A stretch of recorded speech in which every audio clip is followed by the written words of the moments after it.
मैं डॉक्टर ईतू सिंह आपका अपने चैनल अर्थात में स्वागत करती हूं, जिसके माध्यम से स्नातक स्तर के विद्यार्थियों के लिए मैं वीडियो बनाती हूं। नमस्कार। आज हम पाश्चात्य काव्य शास्त्र की परंपरा से परिचय प्राप्त करेंगे। स्नातक स्तर के विद्यार्थियों के पाठ्यक्रम में पाश्चात्य काव्य शास्त्र के प्रमुख हस्ताक्षरों के बारे में पढ़ना निर्धारित है। उन्हें पढ़ने से पूर्व यह जान लेना आवश्यक है कि यह परंपरा कहां से शुरू होती है। पाश्चात्य काव्यशास्त्र की परंपरा की शुरुआत लगभग ईसा के 8 शताब्दी पूर्व अर्थात 8वीं ईसा पूर्व ही मिलने लगती है। होमर और हेसियोड जैसे कवि के काव्य में पाश्चात्य काव्यशास्त्रीय चिंतन के प्रारंभिक बिंदु मौजूद हैं। ग्रीक साहित्य इसका मुख्य केंद्र रहा है, या मुख्य जो काव्यशास्त्रीय चिंतक रहे हैं उन्होंने ग्रीक भाषा में लेखन किया है। इस तरह से काव्यशास्त्रीय चिंतन सूत्र यूनानी समाज में बहुत पहले से मौजूद रहे हैं, परंतु विधिवत काव्य समीक्षा की शुरुआत प्लेटो से होती है। प्लेटो का समय 427 ईसा पूर्व से 347 ईसा पूर्व है और उनके प्रसिद्ध रचनाएं हैं जिनके आधार पर न सिर्फ काव्य शास्त्र की बल्कि ज्ञान की जितनी भी शाखाएं हैं सभी की महत्वपूर्ण बातें इनकी रचनाओं में प्राप्त होती हैं, चाहे वो राजनीति हो, चाहे वो समाजशास्त्र हो अथवा विज्ञान हो। काव्यशास्त्र के लिए भी पाश्चात्य काव्यशास्त्र में प्लेटो से ही इसकी शुरुआत मानी जाती है।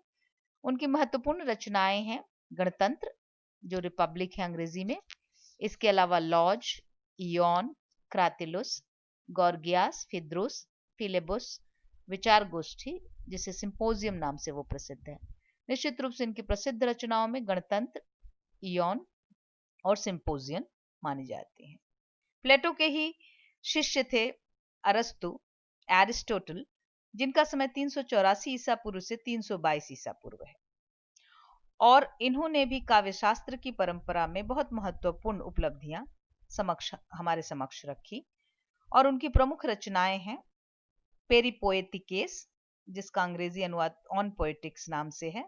इसके अलावा तेखनेस रितोक्रिकेस, जो भाषा शास्त्र है, लिंग्विस्टिक की किताब है, और वसीयतनामा। तो इन 3 किताबों के माध्यम से अरस्तु ने अपने काव्य शास्त्रीय मान्यताओं को रखा है, जिसकी विस्तार से चर्चा हम अगले पाठ्यक्रम में करेंगे।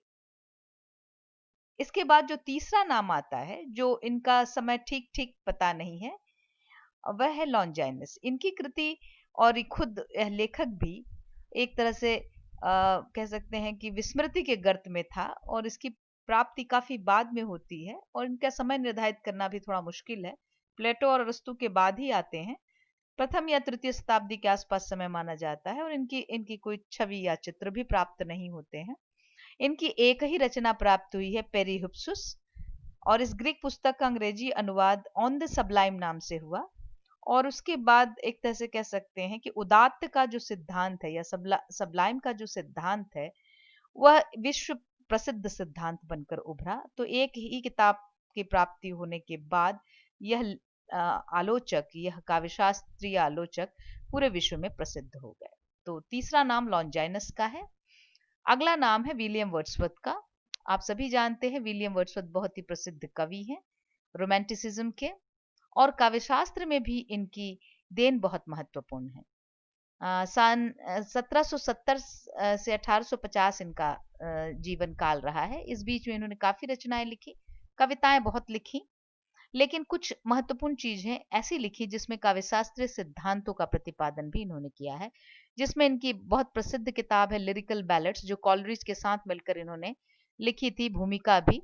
और उसकी भूमिका को बहुत महत्वपूर्ण माना जाता है, क्योंकि उसकी भूमिका में जो बातें इन्होंने कही हैं उससे नए काव्यशास्त्रीय मतवाद की स्थापना होती है। और an evening walk and descriptive sketches, और अंतिम जो बहुत प्रसिद्ध रचना उनकी द प्रिल्यूड। इन रचनाओं के माध्यम से उन्होंने काव्य और काव्यशास्त्रीय सिद्धांतों का प्रतिपादन किया है। निश्चित रूप से अगला नाम जो है विलियम वर्ड्सवर्थ के ही साथ जिन्होंने काव्य रचना की शुरुआत की। यद्यपि वो बहुत कम दिन तक जीवित रहे, अल्पायु में ही इनकी मृत्यु हो गई। वो थे सैमुअल टेलर कॉलरिज, बहुत ही प्रतिभाशाली कवि और विचारक। इनकी रचनाएं हैं biographia literaria, the friend, aids to reflection, church and state, confesses of in inquiring spirit, on imagination. एक तरह से कह सकते हैं कि इन्होंने वर्ड्सवर्थ के साथ भी रोमांटिसिज्म पे काम किया और उसके बाद उससे अलग हटकर भी बहुत ही कम आयु में ही बहुत महत्वपूर्ण बातें पाश्चात्य काव्य शास्त्र में जोड़ी। अगला नाम है बेनेदोते क्रोचे, क्रॉचे भी कहते हैं इन्हें। इनका समय 1866 से 1952 ईस्वी है और एक ही रचना जिसके कारण इन्हें इतना प्रसिद्ध माना जाता है वो अभिव्यंजनावाद का सिद्धांत है, एस्थेटिक्स। और पुस्तक का जो नाम है या तो न्यू एसेज ऑन एस्थेटिक नाम से ये किताब प्रसिद्ध है। अगला आलोचक जो पाश्चात्य काव्य साहित्य शास्त्र का एक महत्वपूर्ण आलोचक है और बहुत प्रसिद्ध कवि भी, टी.एस. इलियट। इनकी रचनाएं रही हैं द वेस्टलैंड, जिसके कारण इनको विश्व प्रसिद्धि प्राप्त हुई, essays ancient and modern, the sacred wood, the use of poetry and use of criticism, selected essays, knowledge and experience, homage to John Dryden, Elizabethan essays. T S. Eliot ने कह सकते हैं कि नई समीक्षा पद्धति की शुरुआत की और इस क्षेत्र में इनका नाम बहुत ही महत्वपूर्ण रहा है। अगला नाम है आई. रिचर्ड्स का। 1893 ईस्वी में इनका जन्म है और 1879 ईस्वी में इनकी मृत्यु, 1979 ईस्वी में इनकी मृत्यु हो जाती है। लंबा जीवन काल है और इन्होंने बहुत महत्वपूर्ण काव्यशास्त्रीय सिद्धांत दिए और ये मुख्यतः यह आलोचक थे। The principle of literary criticism इनकी सबसे अधिक कह सकते हैं कि चर्चित किताब रही है। Practical criticism, the philosophy of rhetoric, science and poetry.